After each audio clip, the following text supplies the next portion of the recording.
So Temu and Shein spending heavily in Europe. We know they have a footprint here and exposure, of course. Are those efforts now paying off? Well, based on our reporting, we're seeing real tension between what the platforms want and what the sellers are doing. So Temu and Shein, they have really poured money into advertising campaigns. They even offer to subsidize the shipping costs into Europe. But the sellers are more hesitant and they don't seem to be convinced.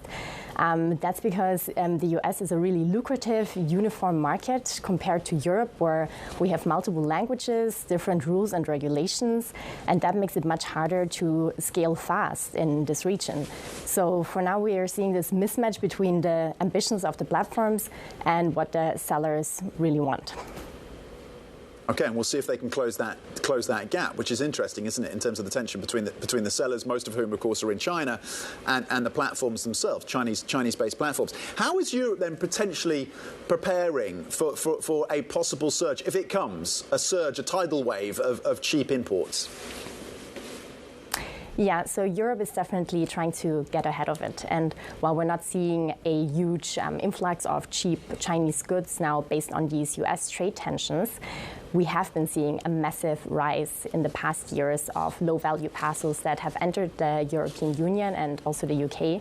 And that is a problem because many of these products are not compliant with EU regulations. So the regulators are also under pressure from local retailers to do something about it.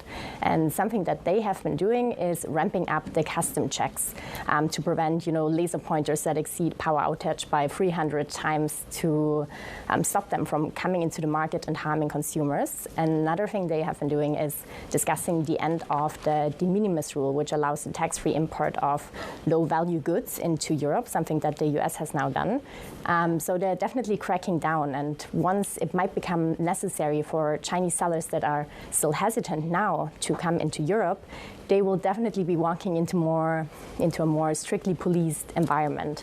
And it also seems that Temu is aware of that, and they're trying to combat this new reality by increasing the share of local merchants. So they said by the end of the year, they want 50% of the products to come from the UK, and that's a model they plan to roll out across Europe.